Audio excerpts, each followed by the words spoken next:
first year, the cost was maybe around like 30 to 50 grand that was dumped into the brand. When I left, we put in like $1 million or more. What have you learned working with these huge companies like New Balance and Adidas? Most people say factories are the most important thing. It's communication that is the most important thing. Most factories can execute anything with good communication. Adapture was supposed to be an Asian brand. It's hard to build a brand, a Western brand that's made in China, and then you go back to China and sell to them at that price point where it's like a lot higher. That's why no one should rush a brand. When you develop a brand, you should at least have like 2 years of development before you actually launch. Wow. Oh yeah, 100%. Cypress took 2 years. I don't recommend starting a brand, to be honest, for anybody. You would say so? Hell yeah. It's not profitable at all. Oh, that is so true. It's not at all. If I didn't fail so much with Haven, I wouldn't be that confident in building my brand right now. People think I'm fucking bigger than I am. It's not. It's just me. It sucks. It's hard. It's like I've reached that point where it's not necessary for me to prove to myself that I can do that. It's too far. Like I need help. Shane Long in the house. Let's get it. What's up? So, first of all, thank you. You know, we made this happen in a matter of a day. Yeah. Yeah, reached out in DMs yesterday, and today Yeah. we're doing it. Yeah. You're in Montreal for one day, hey? Pretty much, yeah. But I want to get into one of the core values. Yeah. You said innovation and creativity is one of your core values for Adapture. Yeah. So what do those words mean to you? Creativity and innovation are almost kind of one on one. I would say it's like they kind of make sense together. You kind of have to be really creative to be innovative. And I think innovation can mean different things, not just by like technology and creating something, you know, like super mind blowing, but like there's a lot of ways that those creativity and innovation tie together. You're thinking outside the box when you're creative, you know? Yeah. Okay. And then that's kind of how you find out how to be innovative in that sense. It's like finding things that aren't already kind of out there or solving problems. Mm-hmm. You know, with creativity, you find problems to figure out solutions for them. And that's where innovation comes in. That makes sense. Yeah. How do you practice innovation? Or you just have to, you know, innovation is a skill in itself, but can you really practice that skill? Honestly, I think you can. You can? Yeah, I think you can. Yeah. How so? I think it's a lot about just research, you know. Okay. When you do try to figure out a problem, you always kind of have to search up and find out what the problem is, you know, like what are you trying to solve and how did that problem come to be, you know. It is through research, it is through life, but it's a lot of experiencing and just kind of seeing what can be solved. You're sitting here today with 10 years of working as a product designer, and you started as sales associate at Haven. Yeah. So let's talk about something you have learned at Haven and you were able to apply towards the success of Adapture. Yeah, I would say one of the biggest things I've learned through Haven is actually how to be confident by getting opportunity to do things. You know, having a chance to actually make something and be creative. How so?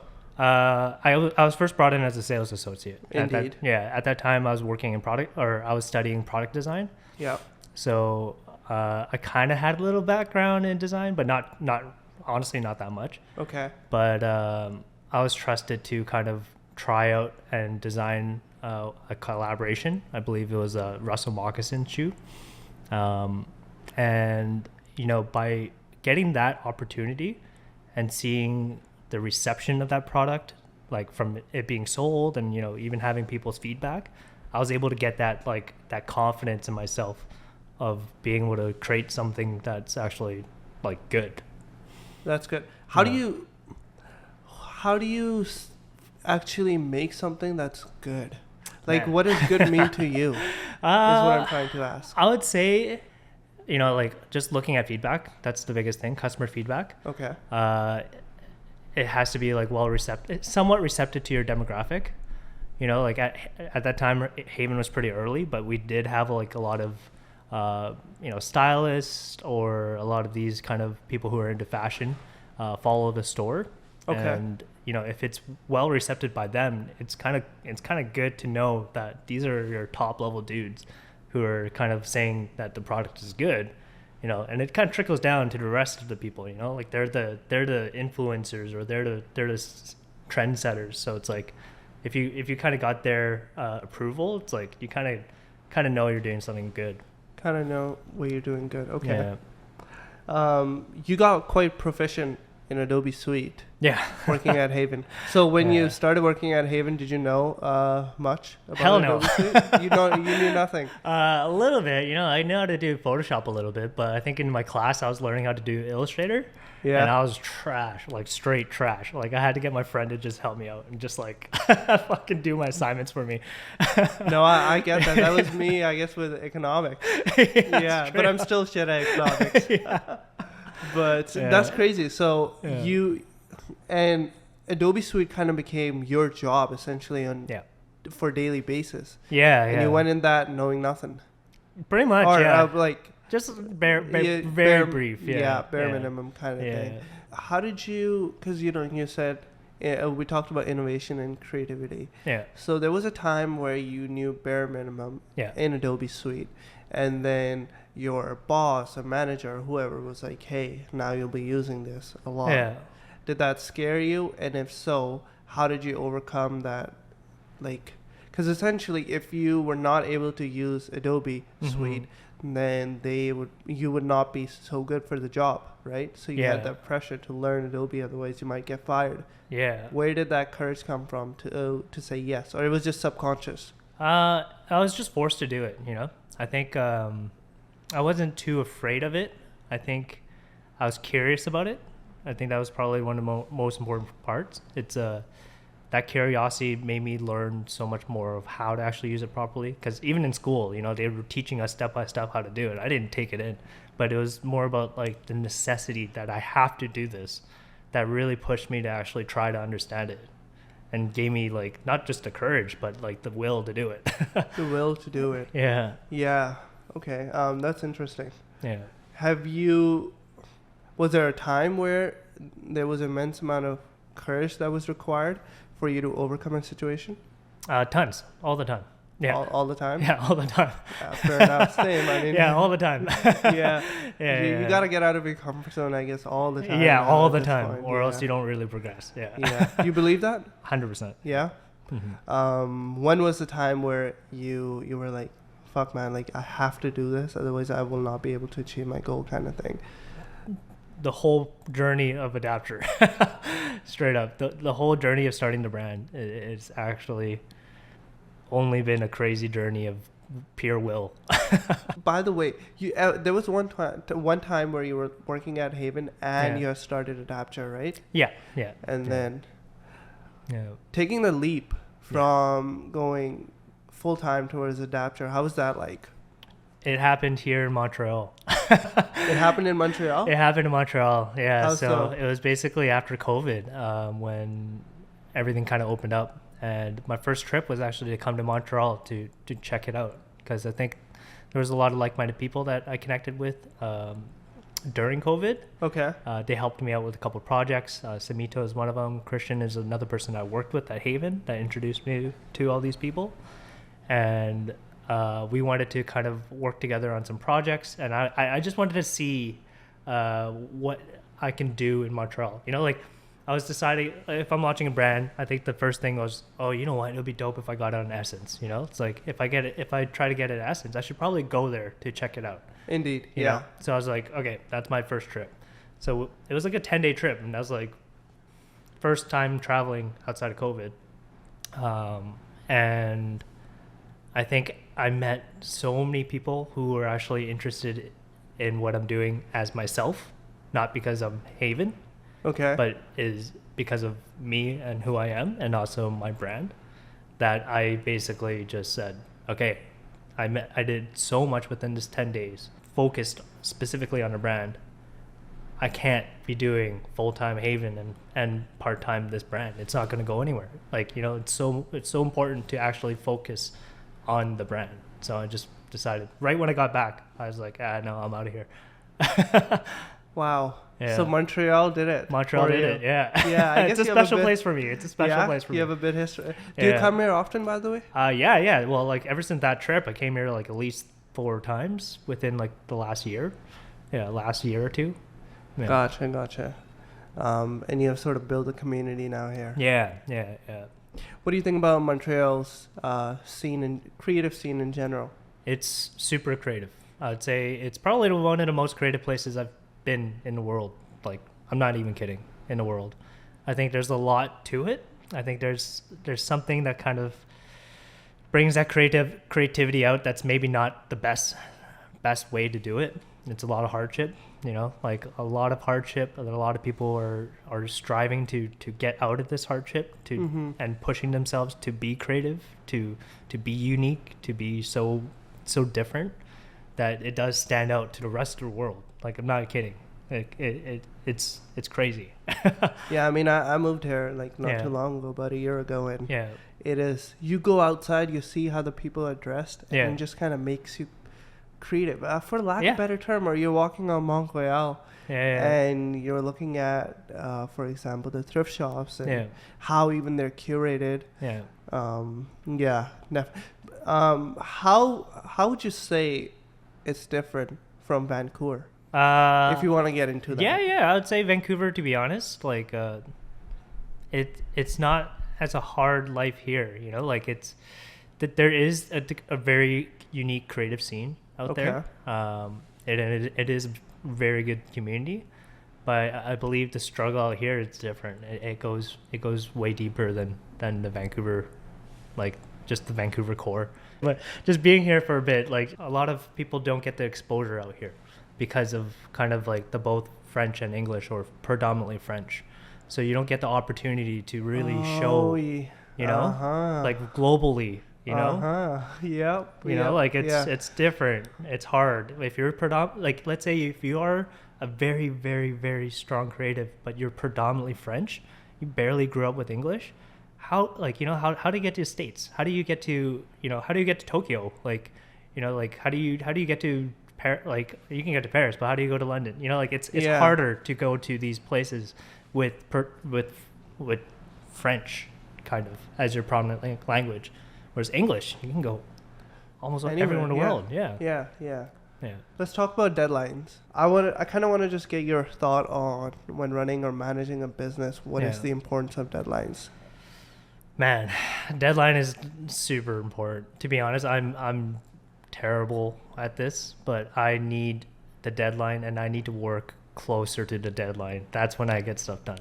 Like when it's almost crunch time, that's when I actually become super creative and efficient, and like that's when the good stuff comes out. Yeah. If I have too much time to do something, I slack so much on it. Like I do some preparation, but it doesn't, like I need that pressure to actually push me through it. So it's been a very bad thing, and I've been trying to like figure out how to not deal with that, and not end up doing that. But it does usually work. Yeah. Okay. Yeah. The crunch time is usually where I make things happen. And you would say, what is how can, for example, I struggle with that too, and you said you struggle with that too.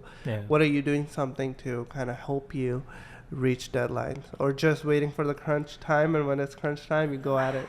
No, I think it's good to structure long-term thinking, or your long-term plan. I think it's really good to structure and put deadlines like like months in advance, so then you can kind of get understanding of what you're trying to do.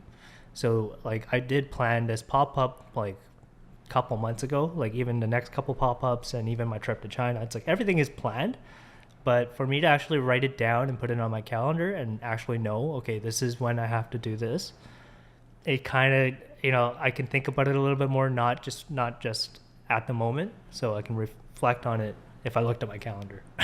Yeah, it's so interesting because everybody kind of has their own way. Yeah. And there's some people who will just look at 3 months in the future and that's it. Yeah. So, but you think long term? Try to. Yeah, as much as I can. Yeah. So right now, I guess, what is your would you say 5-year goal kind of thing, or what is your long term goal for Adapture? 5 years is a little bit too far. I would say 3 year would be really Okay. pretty something close. You know, like I am moving to China like You next are, month. yeah. I personally don't think adapture will grow that much in China, but I think I want to start growing it more in parts of Asia. You know, like Tokyo, there's going to be a stock list that's going to be carrying it. I need to kind of expand it in Korea. I want to see how Vietnam market would be, Philippines market. I think that it resonates with a little bit more of those those countries. So it's hard to do it. Like it's hard to build a brand, a Western brand that's made in China, and then you go back to China and sell to them at that price point where it's like a lot higher than if they were to buy their own domestic stuff. You know. It's interesting. Why are you taking your Western brand Yeah. to Asia? It's actually my original plan. Adapture was supposed to be an Asian brand. Asian brand. Yeah, How it's do you for Asia. classify Yeah. an Asian brand? Like as basic as my product looks, it's actually designed for humid climate.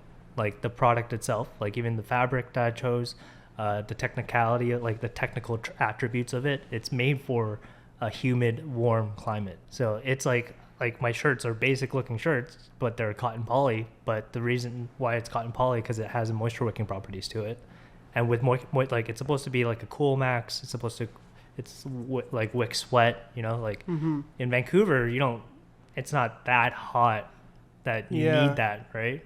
Whereas like if you go to Japan or you go to Asia, they have like airism. You know. Yeah. Uniqlo Uniqlo airism. It's like you need that type of product for that kind of climate. Whereas adapture is actually, my thought process is to design more of a premium version of a Uniqlo, kind of having that same design, like I guess the technical aspect of it, and for the product. Let's go back to Haven then. Yeah. You work with companies like New Balance, Adidas, and so many more. What Yeah. have you learned with working with these huge companies like New Balance and Adidas?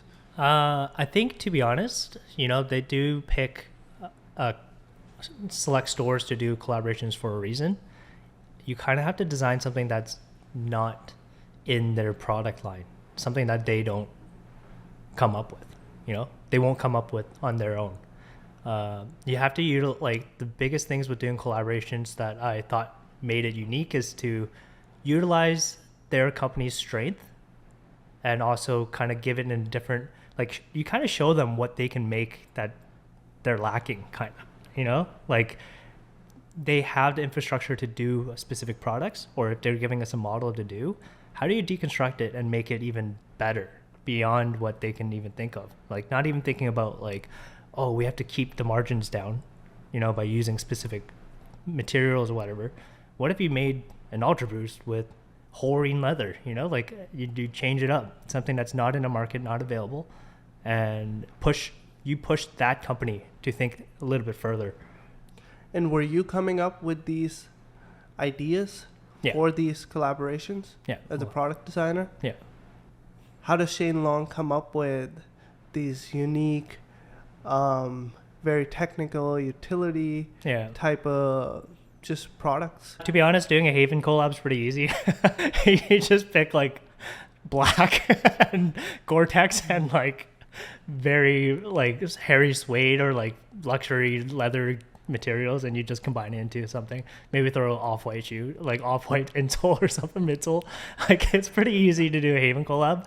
I think over the years, like, we kind of developed that infrastructure of how to do the collab. So it wasn't. Which you did. Well, yeah, for sure. But it wasn't that hard after you have the infrastructure. Like, okay, like something I believe in is an idea. Is very easy. So I guess you had an idea of mixing Ultra Boost with Gore-Tex with an off-white insole and like a yellow hybrid type of thing, color. No colors, man. No colors. Yeah, there's a lot of 3M. Reflective. Yeah. It has to have some sort of technical, something functional to it. Right. Yeah. But what I mean is, you had the idea. How did you build systems so you were able to execute these collabs? in such ways, and Yeah. like very often too. Yeah. I think for the brand, it's always just for Haven, you always have to figure out what the store identity is. You know, like we carried a lot of black, Gore-Tex, acronym, white mountaineering black, all this black technical apparel. Mm-hmm. So that was like a segment of the brand. And then you had the Japanese side of it, the Japanese streetwear stuff. And then you also have all the sneakers, like how do you mix it all together as a brand image? Exclusivity was a key thing too. And it ties to, what else does it tie to? Ties to luxury. So how do you make that into your brand image? Those, and then by just building that as key points of what your business is, that's kind of how you stick to your cores, and then when you start designing a product with those cores, it's a lot easier to just be like, oh, this is what we're about. This is what the Haven collabs would be like. So it gets easy. Yeah. And you're managing a lot of people. No, not really. It was a super small team. It was just like, for the design team, there was 3 of us. Right, Yeah. but what about the manufacturing side? No. So with collabs with the stores, it's they have their own project manager that correlates with us. Oh, Yeah. okay, So we're not like going to Adidas office, and sometimes, well, we're not going to like the Adidas factory and be like, oh, we have to do it like this. No, they have a production guy that we work with, and a sales team that we work with. So it's a lot of back and forth through emails, but you're still correlating with their team directly. So it's like their team with our team. So you're very good at writing emails? No. I guess you're just a humble guy, No, definitely not, man. Yeah, I'm not the best email communicator. I design it most of the time. Pardon me? I do a lot of design, and Yeah. then sometimes I don't really deal with the emails. Someone else. So like great tech packs then? Yeah. Yeah? Yeah. And you're making them on Yeah. Illustrator. Illustrator? Yeah. Wow. Yeah. Okay. Yeah. Okay. So you came up with Haven's main line, right? No, I didn't really come up with it. Me and the boss, we started Cypress together. So that was actually the first in-house line. That was our project that we kind of like started from nothing, from scratch. Like both me and him, like we had no design experience or manufacturing experience, but we put together a crazy 10-piece collection for the first drop and kept growing that for 3 years until we decided to switch it to Haven brand.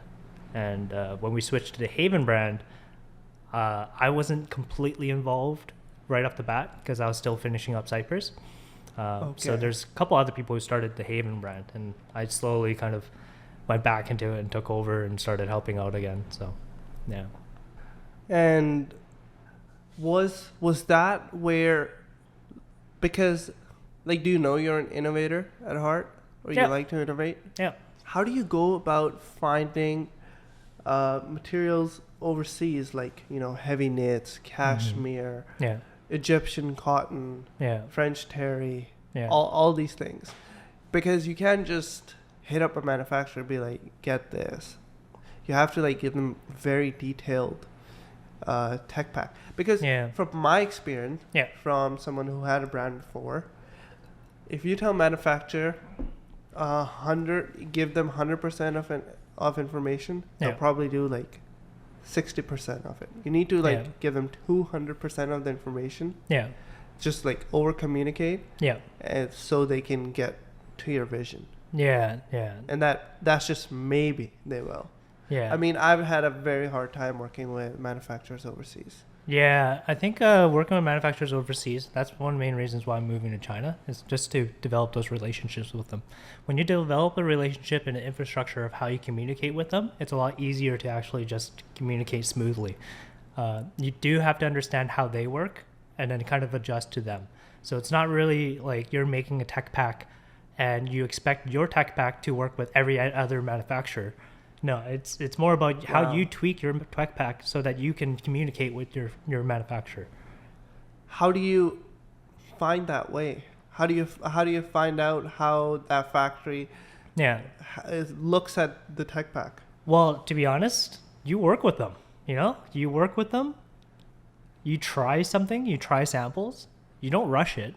You don't even like, even if the first run isn't that good, you can't just drop them. You have to build a relationship with these factories. Like, I'll tell you right now, like, most people say factories, are the most important thing. No, it's communication that is the most important thing. Most factories can execute anything with good communication. Like, most factories, they can. See, now I guess I'm learning for myself. Yeah. How do I execute well to these factories? Like, Communication, building relationships, going there is important. I can't do. What I know, about I know, with someone I know. who cannot fly to China? Yeah. I would still say work with your middle person or your sales agent a lot. Frequently communicate with them, ask them questions. Ask them if this makes sense for them. Like, say it's like, oh, hey, is this clear? I think, or you be a little humble and be like, hey, like, I'm not sure if I'm clear on this angle, on this cuff. Can you see if this works with you guys? Like, how can I build my tech pack so it's easier for you to read this? How do I translate this so that it's easier for you guys to push to your sewers? It's a lot of understanding the factory, and it takes time. Don't get me wrong. Building relationships with manufacturers takes time. It's not a one-time thing. There's not one factory who can just execute right off the bat. Because I tell you what, I have worked with manufacturers in 4 or 5 countries now. Yeah. And dropped them after one sample. Exactly. Yeah. But you have to give them some time, because the first sample is it's always going to be shit. Like, always.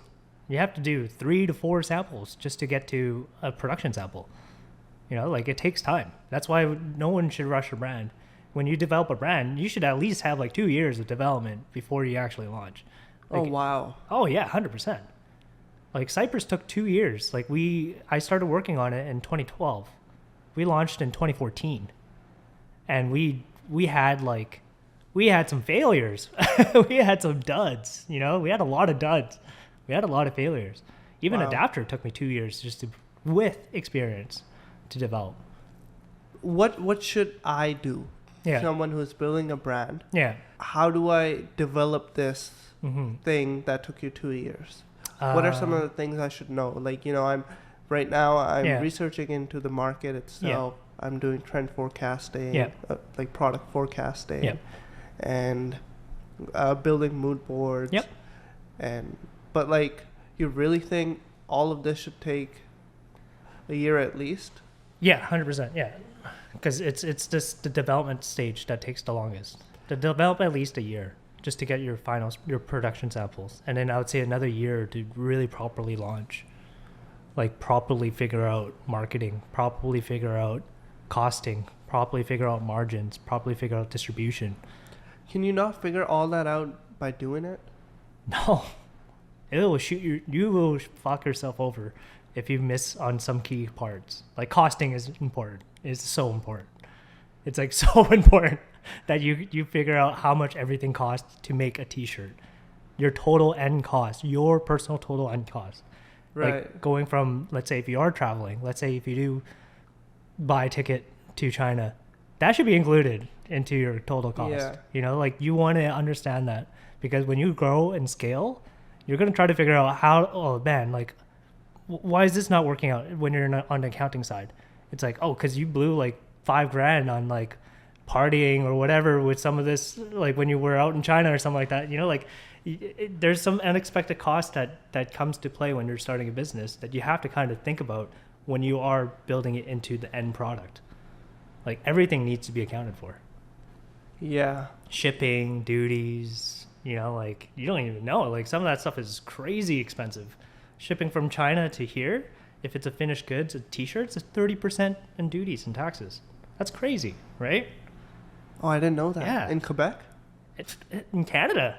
It's like automated 30% on top of your cost price. So if it's $10, you're going to pay $3 on top. That affects a lot. But if you have a relationship with manufacturers, there's ways. Yeah, exactly. Yeah, there's ways. But then you have to be smart about it, right? Right. Yeah. So. Okay. Yeah. What were some of the things you did in the Yeah. development stage for Adapture? To be honest, all this time doing product development, I actually didn't know how to sew. I never had time to learn how to properly sew. That's where I'm at too. Yeah, but it's fine. You don't need it. I think I tried to start, and I made my first T-shirt from patterns to sewing it, and I had help too, for sure, because it was super janky.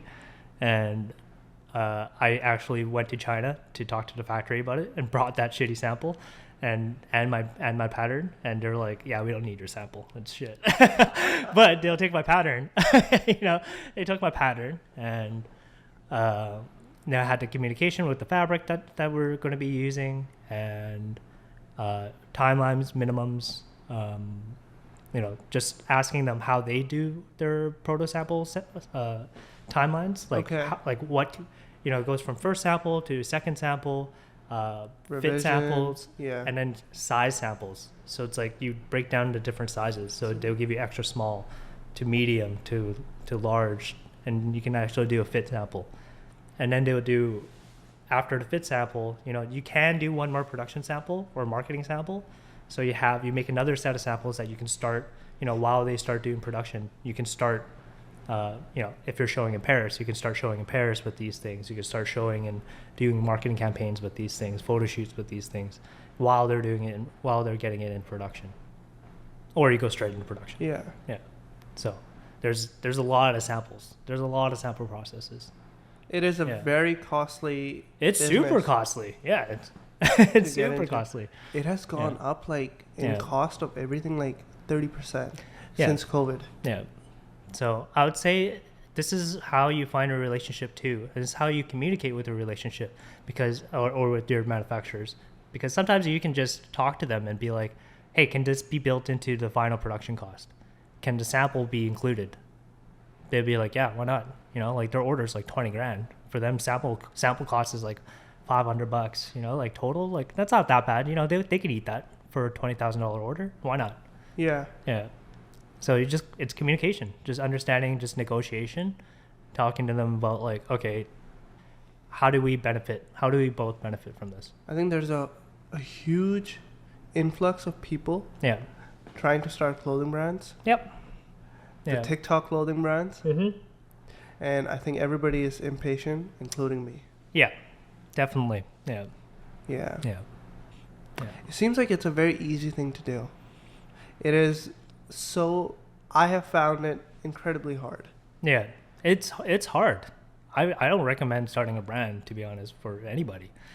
You would say so? Hell yeah. It's not profitable at all. Oh, that is so true. It's not at all. Start a drink or something. Get one product SKU and push that. Fuck, the amount of effort and resources it takes to make one shirt is so difficult, and it's not even it's not worth it. Yeah, it's hard. Throw me some business ideas right now, dude. A drink, one product SKU, specifically something that you can just market, like look at fidget spinners, just something that you can just, one thing that you can just do and just change it over and over again, nothing too complex. When I had my brand, I honestly had the same thoughts. Not once. I lost so much money running that brand. Yeah. And it's so funny because your friends around you think you're a millionaire. Oh yeah, dude, straight up. No, I'm broke as fuck. I'm way more broke than you are, with all my debt. Yeah. Man, straight up. It's not profitable, dude. Brands don't technically turn profit in 3 to 5 years. Yeah, podcast 10 years. Yeah, maybe longer. I chose the worst. Yeah. So and it's then there's hard. me telling my girlfriend I'll quit my job in a couple of years. Yeah. So, have you always wanted to build something of your own? Yeah. I've had the thought of developing a brand for a long time. Yeah. While you were working at Haven? Oh yeah, for a long time. Yeah. Yeah. How long ago? Even when you started, before Haven? No, not before Haven. When I first started Haven, I got the confidence. I knew what I was doing. So while I was working at Haven, I think even with Cyprus, I kind of had an idea that I think I knew the proper steps of scaling a brand. But I think I did it in I was able to do it in such a small way, but I wanted to learn how to do it in a big corporate way. You know, like I wanted to learn how a corporate infrastructure would work. We need a course from you. Yeah, maybe. Yeah. Well, like, to be honest, I'll tell you numbers wise, like from Haven, I started from like the first year in sales was like first year cost was maybe around like 30 to 50 grand that was dumped into the brand. And to when I left Haven brand, we put in like at least like $1 million or more. So I kind of was able to see how to grow from that to $1 million brand, you know, like to kind of see it and be the logistics guy. Right. You know, and figure out how to make it cheaper, how to make it more efficient, and, you know, like time too, like, you know, cut down sampling time and figure out which manufacturers we can use to make the best product in the world at like as reasonable cost as possible, you know. Probably, and figure out how to fucking sell to the top stores like End Clothing and all these other crazy retailers. Yeah. So I figured out wholesale distribution too. It's like I had to do everything. You were like the CEO? No, definitely not. But I had my hands in everything. Yeah. Not the not CEO, marketing. but not the title. No, not marketing? Not marketing. That's one thing. Not marketing. You don't like marketing? No, it's just I didn't. That wasn't me. That wasn't what. Fair enough. Yeah. Fair enough. Yeah. And you started when it was 3 people in Haven. For the brand, no. Haven, I think when I started, there was maybe only like 11 to 15 people, like maybe 11 people. But for the team, for the brand, it was just me and the owner, one of the owners. And then as we grew, we brought in like maybe one other person to help out, and it was always around 3 people. That's it. Around 3 people. Even when we scaled it like crazy to like the $1 million aspect, we had 3 people. But at that time, we actually had we brought in my friend Tung, who was the creative director of Reigning Champ at that time. Oh wow! Yeah, so he was one of the main reasons why I stayed longer, because I wanted to learn from him, because he was the guy who scaled Wings and Horns from $700,000 to $3 million within a couple of years. You know, so it's like I'm like, okay, this guy's coming on board. I'm staying. I want to learn. Yeah. Is there something you want to kind of share? Yeah. That you learned from him in terms of a lot. That guy. Let's go for it. I'm here to learn he's, from you. I would say leadership is probably the best thing. He, you know, you can kind of see why he scaled it, because to start a brand, it's not just like, oh, I'm doing a tech pack and whatever. It's a huge team, especially at $700,000 in annual sales. You still have like a marketing division, wholesaler, salesperson. You still have your CEO. You still have like retail staff that you have to figure that out as like a leader, as like the creative director, to basically run that efficiently and speak the message of the brand. That's your job, you know. So learning from him is like what I learned from his leadership and how he conveyed himself and brought everyone else's strengths to the team. You know, figured he was super personal. You know, he talked to people. He was just like, yo, what's your goals and ambition? Let's work together on it. Let's get you there. You know, everyone on a team. So that's such a I'll say right now, there's no one in Canada or maybe North America who can kind of do it the way he does it. Yeah, he's that crazy. Yeah. Does he live in Montreal? Can I have him on the pod? No, he lives in Vancouver, but yeah, he lived in Montreal for a bit.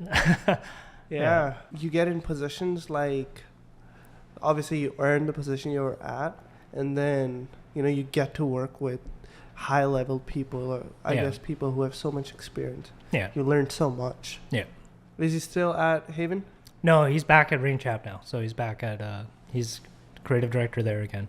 Yeah. Reigning Champ got acquired by Aritzia? Yeah. So. Wow. Okay. It's a big payout. Yeah. So why was Lopez your first stockist for Adapture? To be honest, when I was here and did my first pop-up. I ran a 3-on-3 basketball tournament with my friend Albert for his brand, Double Dribble. And Lopez actually showed up.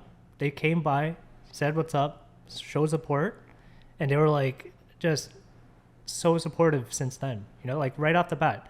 So when I had to do wholesale, they were the first people I asked, and they were like 100%, I'm down. Like they were just so supportive of young brands and new up and coming brands. It's beautiful. And they're cool. Like, don't get me wrong, they get it. Like, they're super like-minded people. They also have a background in the same industry. Like they worked at Off the Hook for a long time. Yeah. So they get the retail side and how to make it efficient for brands, how to make it easier for brands, and also like just working with them. It's so easy. Yeah. Mm-hmm. And they're cool. Cool. Yeah, I haven't been to Lopez, but I will go now. Yeah, they're cool. Like the things that they bring in, like what they're trying to build for the community and for youth culture. It's like that's it aligns with what I'm trying to do with Adapture. I would love to see a retail store. Yeah. Ran by you or owned by you. Yeah. It's hard though. It's hard. Like it takes so much money just to do it. Like yeah. Clothing brand still has one of the least utmost investment you can put into a business, right? Yeah. You don't get any funding in apparel. True. You don't get any. No government's gonna be like, oh, you're gonna try to make money off apparel. Fuck that. You're not getting shit. I tried so hard getting grants. There's nothing. I know. There's nothing. Yeah. I know. Are you into tech? Yeah. So there is a little tech behind Adapture. I think during COVID, it was obviously a first thought to open up retail because it's so important, because my brand has like 3 different fits. You have to be able to like try it on and see how it works. Yeah. So with Clo3D, what I integrated and what was going on was metaverse was like the huge thing. Indeed. Yeah. So basically I try to use Clo3D to build your own avatar so that you can see how the shirts actually fit on the site. That was probably one of the things I wanted to be more of a pioneer in, is to make the e-commerce side a little bit more innovative than just finding a model that's 6 feet, 180, and wearing a medium, and doing a photo shoot. So with integrating Clo3D into my website, I did have a chat with those guys in the marketing or business development. I was the first person to do it. Wow. Yeah. Okay. And I do see the value in it, but I also don't. It's too new. Yeah, it's too new. It's too new. Yeah, especially on e-com side, it's too new. It's not even something that focus on. Like they're not even putting money behind it because it's so experimental. It's such a small part of what they're offering for Clo3D for as an integration that it's probably not going to be like 4 years before you would probably see more companies utilizing it. So it's like, for sure, you could be super innovative and be the first to do something, but does it really pay off in the end? Probably not. Yeah, sometimes it doesn't. You said to be expressive. Yeah. It gives you life and energy. Yeah. So what is the importance of being expressive to you? I think being expressive is life, man. If you don't be expressive and you're repressed, you get to see a lot of stuff that's just not good for you. It's not good. Like you have to be able to speak who you are. Being expressive gives you your self-identity, which also understanding self gives you courage and kind of gives you just more, I don't know, it just gives you that confidence to accomplish things. So that's kind of where self-expressive is. If you can express yourself, you can get yourself so far. Which ties with communication. Yeah, communication. But it goes down to how you present yourself. It's not even communication. It's like how you present yourself to the world. What do you want to do and achieve in the world? You get tunnel vision to those goals, and then you actually know and figure out steps to get to those steps. How do you get skilled at expressing yourself? I've never heard someone put so much emphasis towards expressing being yourself. Able to expressing yourself. I think it's really knowing yourself. I think understanding yourself. how did you find out who you are? And you're consistently evolving as well, Yeah, right? constantly. But Yeah. what are some of the things that you have done Yeah. to know yourself? I would say a lot of reflection, like tons of reflection. So that would be like an exercise would be journaling. Journaling, I don't actually do journaling, but I would I'd look back at milestones and look back at things that I've done, and then kind of see where I can adjust from there and what the thought process was, and seeing if it worked and if it didn't work, what was, like let's say if I did a collaboration and I had intuitive feeling that the product was missing something, and then when I do see the feedback from people wearing it or something like that, and then they say that there's that issue too. So I kind of, looking back at it, I kind of understand my gut instinct a little bit, and I was like, okay, you know what? I was maybe right on that aspect. I should have changed that. I made that mistake. Acknowledging that you made those mistakes, and reflecting on those mistakes so you don't make it again.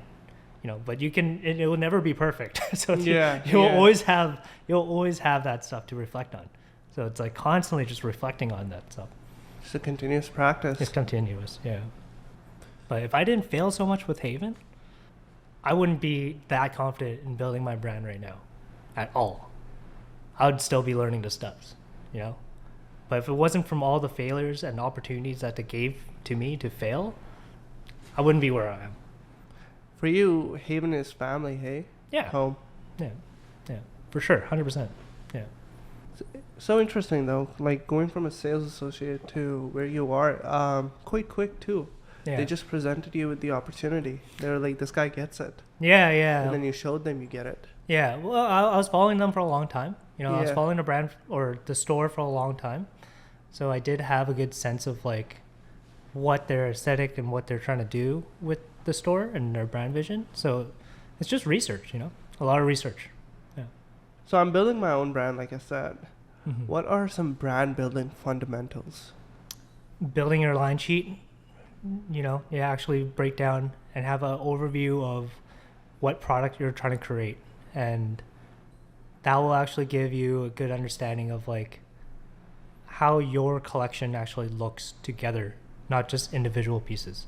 So building a line sheet is basically is you put each product into like an Excel sheet, and you actually put down like costing, timing, like when you want to release it, and you want to also see where the manufacturer is, and you kind of break down all these little things, all the details of what your brand looks like, and just expand on it.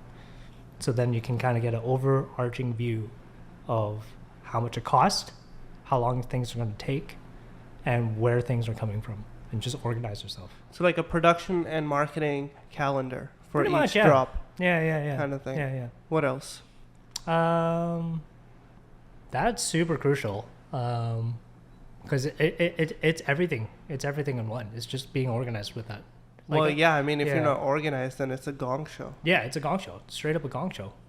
But I would say the costing is something that you really have to figure out as a brand, is understanding scaling from costing. Right now, how much am I paying for the shirt that I'm getting? How much? 35. Canadian? Yeah, landed though. Okay. And it's from China? 35 or 45? Yeah. 35 from China. Okay. And how much are you looking to sell it for? 55 to 60. Hell no. So like that's the first part. Like if you want to scale, hell no, you can't. You can't sell it at that. Like consider this as a long-term growth. In 3 years, you probably want to sell to a store, Right. Stores, you got to understand, stores, they need to make a profit off your things. You got to make a profit off selling to stores. Stores want to make at least a 2.5 markup. So they right away, they probably want to sell your shirt for $80 to $90 right off the bat. Like right off the bat. If it's costing you $35, you should sell it at least 2.5 times to cover your costs, to cover your time, to cover so much of the other stuff. Right.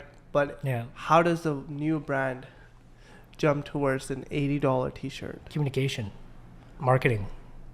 You find your value. You talk about the value. Why it's valuable. You can't compare yourself to like an H&M. You can't compare yourself to Rating Champ. You can't compare yourself to these big brands who fucking draw. Don't get me wrong. A lot of these big brands, they're losing money. Like, they're not like not every apparel company is profitable. Not every brand is profitable. Like in the big perspective. Like you got to realize that they're dumping a lot of money into loss leaders. They're dumping a lot of money into stuff that don't make money, but they're like funneling into the product that actually does. Like if just a little backstory, just a little example. CDG, Comme des Garçons. Yeah. Play is what actually makes the money, not the Right. runway shit. Like none of that runway shit makes money. Yeah. I Play found is that the money about maker. too. Yeah, like keep that in mind as a brand. Like you have your marquee products that actually bring that income in, and you got to make sure that your marquee product is profitable and you can actually scale from that. Like there's a way that you can sell at $50, but then you have to get it down to like $7 just to maybe get to make that a viable product. Like if you figure out Lululemon, their shorts are like $95 or $75. They probably they probably started making it at like $17 when they first started, or like $20 when they first started, and still selling at that. But by scaling, they probably got their product down to like $8. So their margins are insane. They're probably like 10 times. Right now, I'm getting Yeah. this amount of shirts. Yeah. So that's why, because if I increase, then I know, but that is such a hard game to play. You have to think about how much you have to actually make. The price break between 100 units to 500 units isn't really that much. It isn't. You're saving like $3 per piece compared to when you're going to the tens of thousands. That's when you save like a big chunk. And dude, imagine pushing tens of thousands of product. You have to be a multi-million-dollar company. Like you can't be pushing that as like a TikTok brand. That's hard. That's hard as fuck. Yeah, like even like Supreme probably doesn't make that much for some products. we're talking like 5,000 to 10,000 units per piece. No. Some big ass brands don't touch that shit. Yeah. Costing is key, crucial. Because at the end of the day, you're running a business. Yeah. Like, straight up, if you're not making money. Yeah, what's the point? And even if the point is passion, then how are you how are you going to keep that passion? Yeah. Plain and simple. Yeah. But that's something you learn from experience. Yeah. Before I was like, you know what, I'm going to do this because I like it. Dumped thousands, tens of thousands of dollars while in university. Yeah. Never made a dime. Yep, exactly. It's hard. Importance of press release, and then I have my last question, and we can kind of end it. But I saw like you were in Acquire, Hypebeast. Yep. I'm not asking for a cheat code where like how. Yeah. But first of all, how do I ask this question? What is the importance of getting into? Getting press release on your brand or for your brand. The importance is just legitimizing your brand in a bigger scale. Like you do have, it depends on your demographic, right? So it's like if your demographic relies on these bigger blogs to post about your stuff to actually be like validate your brand, you kind of need those press, like you kind of need, it would be kind of like if a younger generation gets some big TikTok kid to talk about their brand and legitimize it. So press is the same, but for like another older generation. And also another important thing with press is visibility and SEOs. So it's like when you Google your brand, you would be popped up right on the first page. When someone's searching and trying to understand your brand, or even let's say if you want to work with a partner, if you want to work with Converse, if you want to work with some big company, they're going to search you up on Google first. Mm-hmm. They're going to search you up somewhere. Yeah. And if your name doesn't pop up anywhere on the first page, that's going to be sus right off the bat. How do you get to put your name to the front? You collaborate with these big ass page views, Hypebeast. Right off the bat, you put in adapture, you'd probably see Hypebeast link. Yeah. So And then automatically it's like, yeah. wow. They're like, oh shit, yeah, like, Yeah. he's with Hype, or he's been on Hype, so it's like they're pretty legit. Yeah. So How do you go about doing that? I mean, you don't have to tell me. No, it's fine. You just reach out. You just reach out to a bunch of people. Like you do have to build a network. That's a whole nother game. You have to, a lot of cold emails, tons of cold emails. Wow. There's some programs that offer,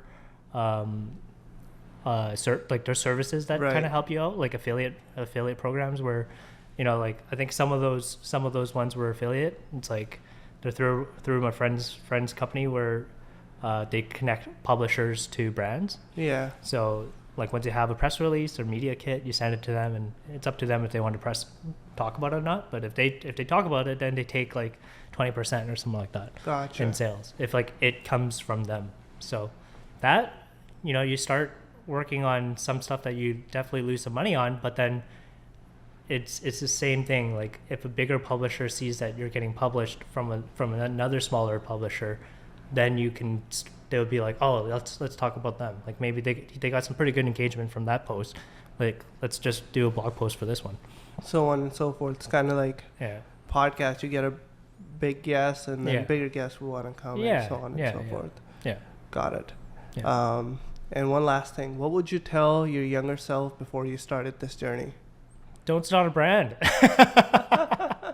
Don't start a brand, man. Fuck. Well, no, I would say start smaller. Start smaller. I tried to go straight big corporation, big business right off the bat. I would have started smaller. What exactly does that mean? Like you started big corporate? I made Adapture look like if it's like a six-figure brand. Yeah. But I wouldn't do that again. Like, what's the point?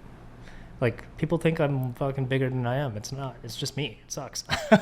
It's hard. It's like I've reached that point where it's not necessary for me to prove to myself that I can do that. It's too far. Like, I need help. And are you not able to get help? I can, but then I have to start paying for them, and now it's like another overhead that I have, like another expense and more overhead that I have to put in my company. I would say keeping it slim would be better. Like a slow and slim would be a better way to grow. Take advantage of partnerships that will help you grow faster. Like working somehow, like making it as cool as possible or as authentic as possible, and you partner with someone who can take you to the next level instead of you pushing so much to become to push yourself to the next level. Like let's say if Adapture did a collab with Converse within the first 2 years because of utilizing the connection of hustle instead of just dumping money into it. I think that would give you more of cash injection from somewhere else instead of relying on figuring out how to raise capital to keep this image going of being a big company. Interesting, because everybody says that your brand should look like that it's been successful for the last 20 years. Yeah, but it's all a facade. Like that's just straight up a facade, like there's better ways to do that. There's smarter ways to do it. Yeah. If you started Adapture now, how would you start it then? I'd probably focus on I'd definitely do a little bit more data and research on my top selling products and focus on that. And just build that core product? I know the shirts are the core product, but I'd definitely focus more on that. I almost screwed myself over by making a new product, doing the pants. And it did screw myself over pretty hard. So, just because I thought I could do it, because I was confident in doing it from my personal experience. It was ego that kind of drove it down a little bit. Are you still working in Japan? Or with Japanese manufacturers? Once in a while, yeah. Once in a while. I don't really work with the manufacturing because, to be honest, China crushes it. China is so good. Yeah. I mean, every brand is working in China at this point. We're working with Chinese factories. Yeah. Like you go to Essence, you see made in China everywhere. Yeah. And those are like the high-end brands of the world. Yeah. But it's because they can. Dude, think about it. Here's an analogy for the podcast. So, you know, back in the day when people say, oh, yeah, these Nike shoes were made at a sweatshop, you know, like they're like 8-year-olds making these shoes. And this is like years ago. Like this is like 15, 20 years ago. Okay. I remember that. Everyone's like, yeah, Nike shoes are made from children and whatever. It's been like 20 years. You know, how long does it take to become a master? It's around like 20 years to work on a craft. Indeed. You know, if these kids were 8, truly, and kept doing what they did for 20 years, they're fucking great at what they do. They are masters at what they do. I did not even think about it like that. That's like they are masters yeah. of the craft, you know? Like I mean that's the analogy used for like 10,000 hours. Yeah. Yeah. Yeah. That's like fuck, I don't know how many hours. Yeah, just to put it to perspective. And that's just saying as like their whole scale of manufacturing as a whole. Like they have that experience to be that good. Like you just have to find the right people, but they are that good. Yeah. Do you think you'll be hiring your first employee sometime soon? I kind of have like 2 employees right now, but like they're running their own marketing company, so they're down to help, and they're helping me on the house. So it's been pretty good. Nice. Yeah. Awesome. Yeah. Awesome then. Well, you know, Yeah. Shane Long Yeah. in the house. That was a beautiful conversation. Yeah. Thanks for having me. If other creatives want to get in touch with you and start a conversation, what are some of the easiest ways? Just reach out to me. Just DM me on my Insta. I usually hit them back up. So it's like, Yeah. I usually respond. Beautiful. And thanks again on being on the show, starting a conversation. Anybody else you have in mind I should have a conversation with? Talk to Karen. Kyron? Yeah, definitely. Hook me up, please. Yeah, definitely. He has so much insight. I think we'd have such a good conversation. I've been watching him for 7-8 years, even more. Yeah. He's a pioneer of like, you know? Yeah, let's make that happen. And before we end, anything else you want to add or? No, that's it, man. Thanks for having me. Like, of course. It's great. Yeah, it's great to actually speak my mind. Yeah, thanks for making it happen then. Yeah. Awesome. Sweet.